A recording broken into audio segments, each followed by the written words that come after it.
Իր սերնդակից գաղափարակիցներ Միքայել Նալբանդյանի և Ռաֆու նման այս հայ գրողը ևս իր ստեղծագործական տեսակով և էությամբ առաջին հերթին ազգային գործիչ էր։ Նրա բոլոր ստեղծագործություններում, հրապարակախոսական նյութերում և նամակներում առկա է այն նույն մտահոգությունը, ինչը հուզում էր Միքայել Նալբանդյանին և Ռաֆուն՝ հայրենիքի ազատագրության խնդիրը։ Եվ նա իր ողջ կյանքի գլխավոր նպատակը համարում էր հայրենիքին ծառայելը, և այդ էր պատճառը, որ շատ սիրված էր հայ ժողովրդի կողմից։ Ռաֆայել Պատկանյան։ Բարի օր, սիրելի սովորողներ, այսօր պետք է ամփոփենք Ռաֆայել Պատկանյան հեղինակին։ Արդեն մի քանի դասեր մենք խոսել ենք նրա կենսագրության, ստեղծագործական վերելքների և հաջողությունների մասին, և այսօր պետք է խմբային աշխատանքի միջոցով իմի բերենք մեր ունեցած գիտելիքները։ Ձեզ նախապես արդեն ասված էր, որ ունենաք և նյութեր, և նկարներ, և տեղեկություններ, որպեսզի մեր աշխատանքը ստացվի։ Կբաժանվենք 5 խմբի։ Մի խումբը կներկայացնի Ռաֆայել Պատկանյանի գրական դիմանկարը պաստառի տեսքով, երկրորդ խումբը կներկայացնի փոքրիկ գրքույկ, որը կունենա ազգային ազատագրական պայքարի երգիչը, վերնագիրը, երրորդ խումբը գեղագիտական տեսանկյունից կներկայացնի Ռաֆայել Պատկանյանին, այսինքն կլսենք ասմուն և երգ, չորրորդ խումբը խաչբար կպատրաստի, իսկ 5-րդ խումբը էլեկտրոնային խաղ։ Դրա համար ձեզ կտրվի 15 րոպե ժամանակ, որից հետո կամփոփենք մեր բոլոր աշխատանքները։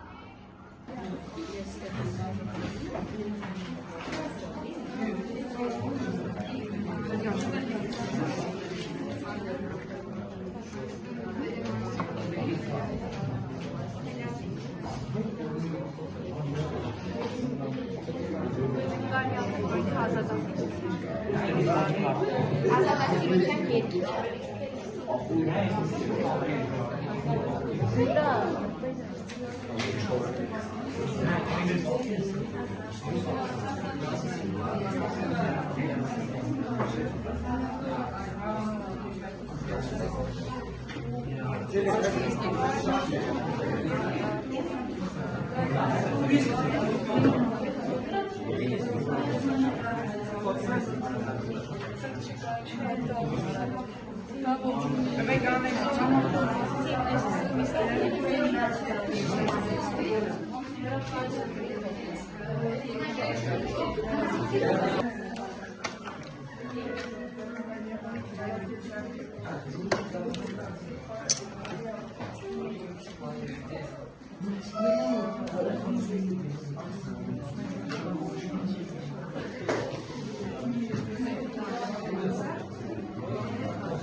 Ժամանակը սպառվեց, երեխաներ, հիմա պետք է արդեն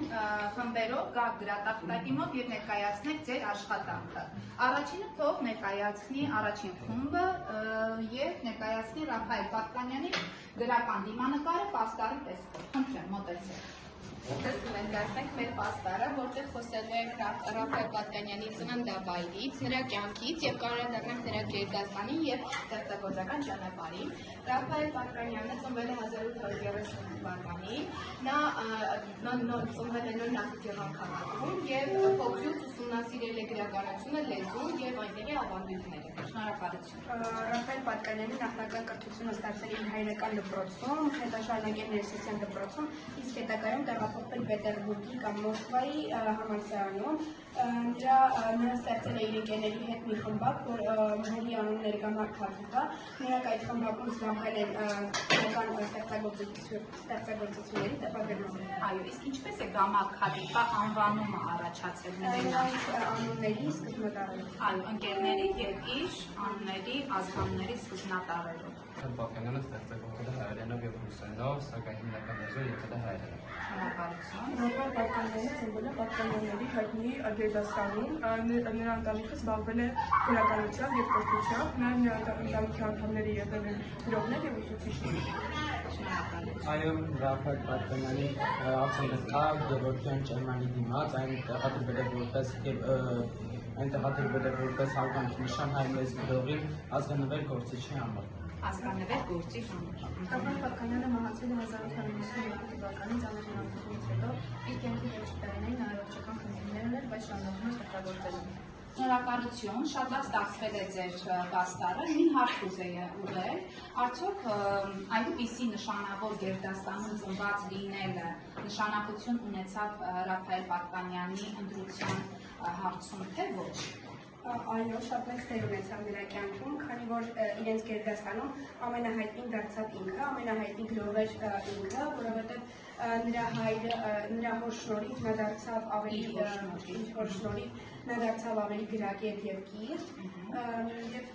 Իսկ դժվար է այդպիսի ընտանիքում ծնված լինելը, այդպիսի կիրթ միջավայրում ապրելը, պատասխանատվություն է, թե պատասխանատվություն չէ։ Այո, դժվար է, քանի որ նա պետք է բարձրացնել իր ընտանիքի պատիվը։ Այո, ապրեք, շնորհակալություն։ Խումբը ներկայացրեց իր աշխատանքը, հիմա տեսնենք ինչ են պատրաստել երկրորդ խմբի սովորողները։ Եկեք գրատախտակի։ Մենք պատրաստել ենք փոքրիկ գրքույկ ազգային ազատագրական պայքարի երգիչը վերնագրով։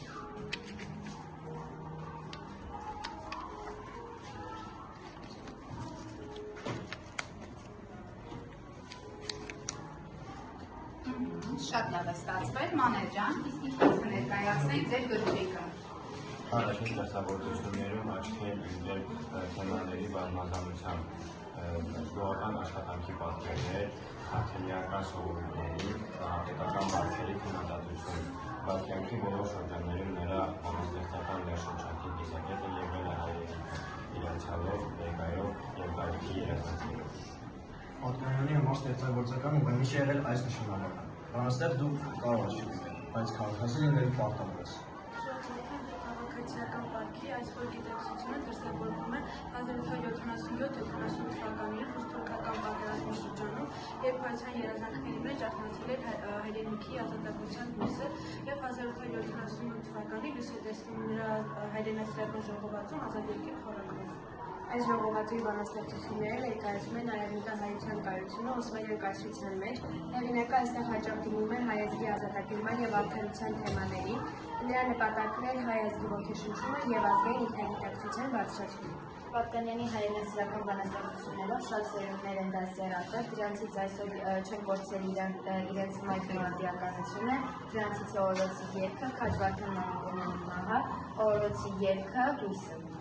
Սովորողներ, դուք հանդադարձաք Պատկանյանի հայրենասիրական քննարին, ինձ հետաքրքիր է, ինչ եք կարծում, իսկ հայրենասեր լինելը մեր օրերում դժվար է, թե հեշտ է։ Հայրենասիրությունը մեր օրերում արդիական է եւ դա պետք է պահպանի նրանով, որ չլքեն մեր երկիրը, չտրվեն օտար ափերին։ Հայրենասիրություն է համարվում նաեւ լավ սովորելը, լավ կրթություն ստանալը եւ հայրենիքին արժանի զավակ դառնալը։ Հայրենասիրությունը նաև համարվում է սպորտի միջոցով։ Սպորտում լավ արդյունքների հասնելով եւ սպորտի միջոցով։ դրսևորվում է սպորտի միջոցով։ Սպորտում լավ արդյունքներ ցուցաբերելով եւ երկիրը ներկայացնելով։ Շատ լավ, շնորհակալություն, կարող եք տեղավորվել։ Երրորդ խումբը թող մոտենա, տեսնենք ինչ աշխատանք են կատարել եւ ինչպես պետք է ներկայացնեն բանաստեղծին։ Համեցեք։ Բարև, այսօր մենք ներկայացնենք Ռաֆայել Պատկանյանի ստեղծագործական կյանքը գեղագիտական առումով, երգի եւ ասմունքի միջոցով։ Հիմի են դրենք, եղբայր հիմի են, երբ մեր թշնամին իր սուրն է դրել, իր օրհասական սուրը մեր կրծքին, ականջ չի դնել մեր լացուկոցին, ասացեք եղբայր, հայեր, ինչ անենք, հիմի են դրենք։ Հիմի են դրենք, երբ մեր թշնամին դարել գրավիքով իրենց մեր երկրին, ջնջեց աշխարհից հայկա անունը, հիմքից գործանեց թորգոմատունը, խլեց մեզ արստակ եւ ոսկից, հիմա ինչ անենք։ Մեր դրենք, երբ մեր թշնամին իր կորորության լսած իր հոգին, արդարության ձայն հանած իր սրտից, արտաքսում է մեզ մեր բնիկ երկրից, պանդով թալեցյալ եղբայր, ուր դիմենք, հիմի էլ դրենք։ Հիմի էլ դրենք, երբ մեր թշնամին խլեց մեր սուրը պաշտպան մեր անձին, վշակի ձեռքից է խուփը խլեց, այդ սուրը խփից մեր շղթան կռեց, վայ մեզ, շղթայով կապած գերի ենք, հիմի էլ դրենք։ Հիմի էլ դրենք, երբ մեր թշնամին արհամարելով մեր փառքն ազգային, մեր եկեղեցուն ձեռնամերձ եղավ, կանած գեսկարի մեծ գլուխ դրվավ, Սուրբ խորաչունի աջուրավոթենք, հիմի էլ լվենք։ Ոճը անդամալուց կամ որոց կացրեց տշնամուլուծը, բայց մենք որոնենք հոգի ու սեր քաշ, եկավախ ելենք տշնամու առաջ, բոլոր մեր պարկը մահով եթխնենք, որպես տարենք։ Իսկ հիմա փորձենք երգել օրորոցի երգը խանոնի նվագակցից։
Հարցեր ձեզ եմ ուզում ուղղել,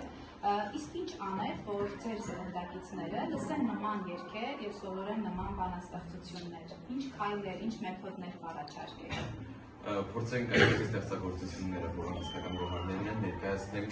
ավելի այն ձևերով, ինչով հետաքրքրված է երիտասարդությունը, օրինակ արհեստական բանականությամբ կամ կարճ տեսահոլովակների տեսքով։ Ժամանակակից գործիքավորման երգերը, որպեսզի ավելի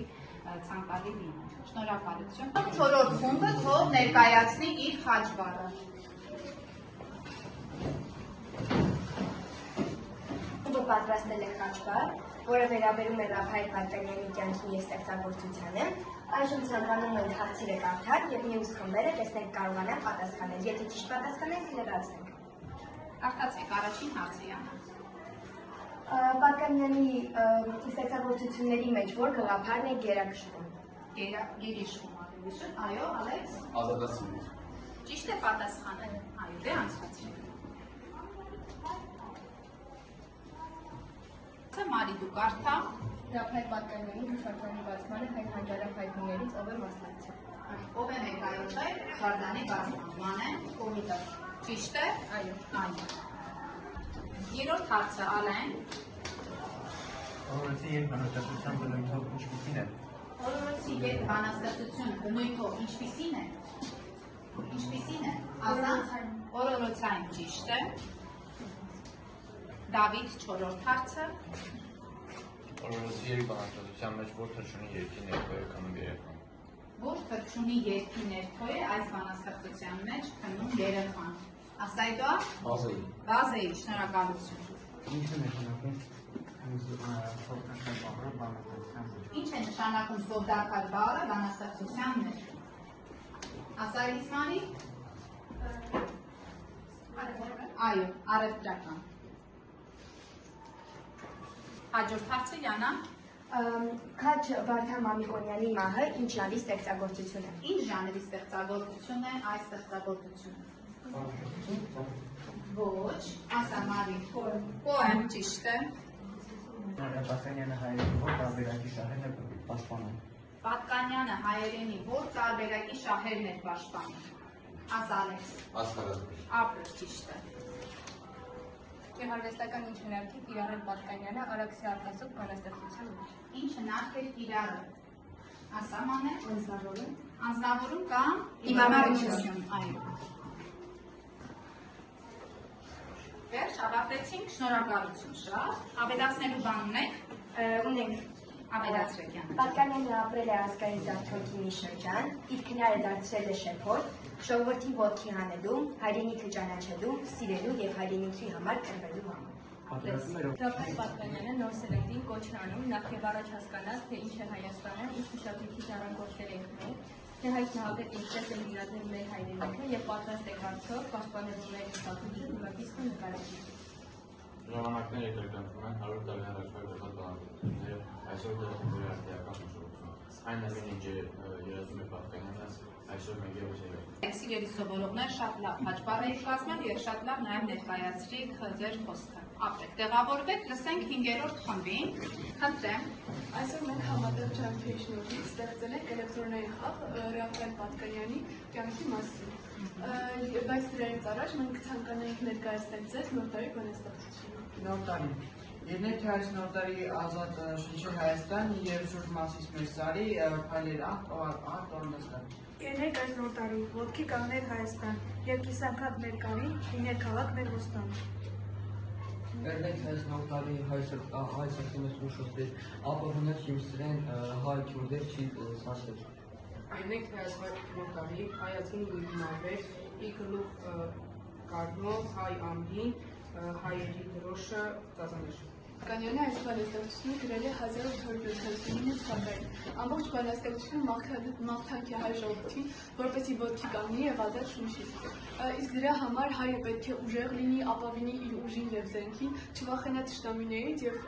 իր դրոշը հպարտ ծածանի։ Պատկանյանը վստահ է, որ այդ ամենը կլինի, միայն թե պետք է ուժեղ լինել եւ փոքրությունը հանել մեր սրտից։ Շնորհակալություն։ Հիմա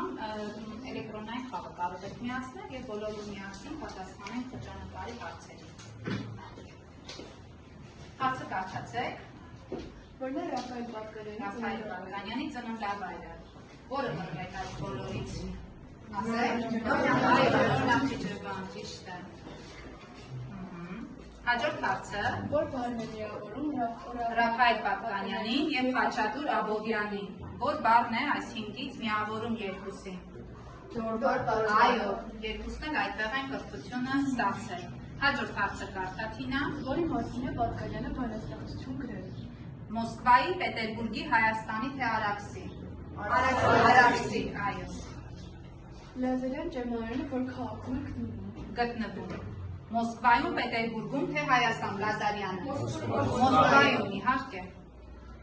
Որ քաղաքի համալսարանում է Պատկանյանը տիրապետել արևելյան լեզուներին։ Արևելյան լեզուների համալսարանում է Պետերբուրգում։ Եվ որտեղ է կյանքի վերջին տարիների շրջագայել Պատկանյանը։ Բնակարար Հայաստանում։ Եվ ստացանք Ռաֆայել Պատկանյանի դիմանկարը։ Շնորհակալություն բոլորի, կարծում եմ ձեր բոլորի խմբային աշխատանքները ստացվել են։ Ապրեք։